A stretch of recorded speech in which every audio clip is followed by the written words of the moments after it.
Bismillahirrahmanirrahim. Assalamualaikum warahmatullahi wabarakatuh.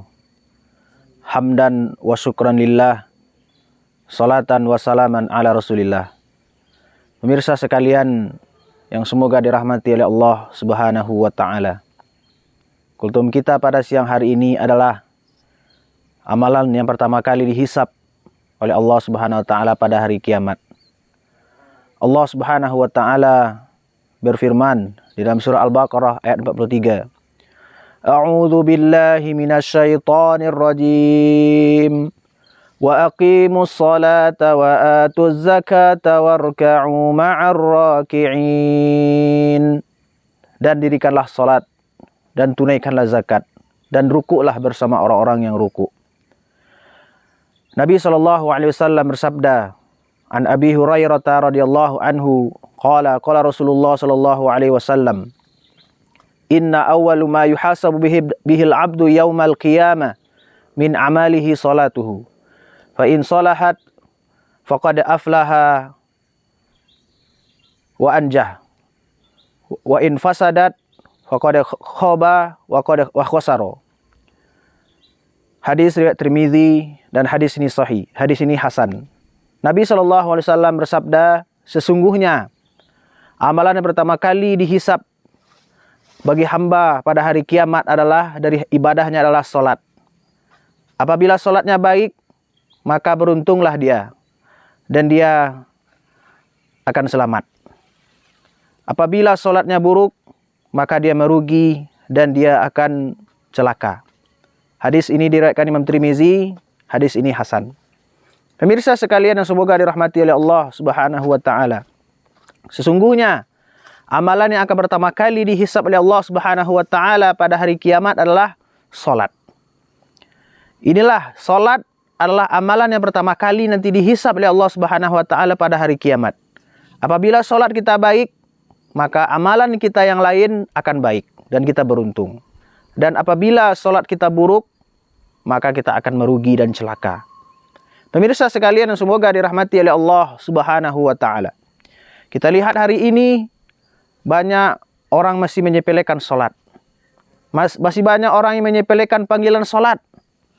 Ketika muadzin mengucapkan hayya 'alas shalah, hayya 'alal falah. Masih banyak kita yang di kantor masih sibuk dengan komputer kita.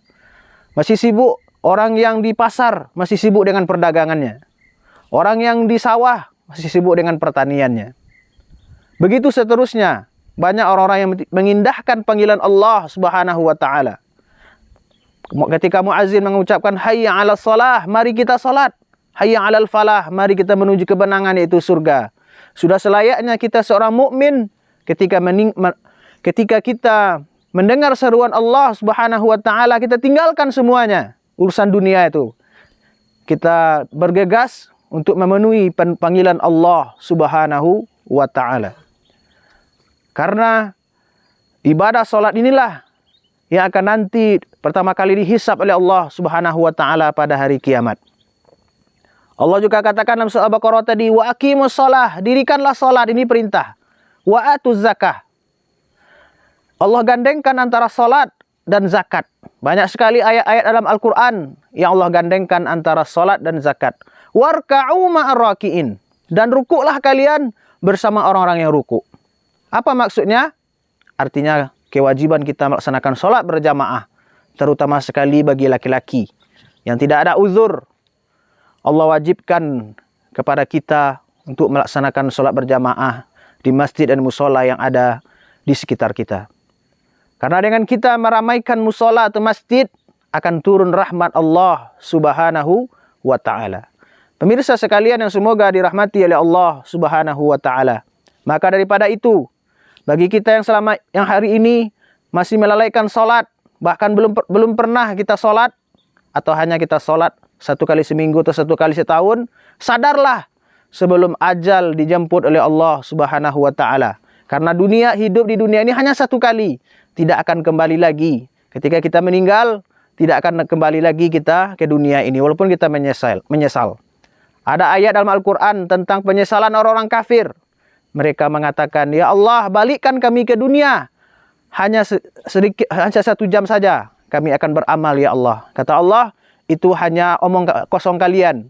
Kalian tetap akan, kalau dibalikkan kembali, kalian tetap seperti semula. Pemirsa sekalian yang semoga dirahmati oleh Allah Subhanahu wa taala.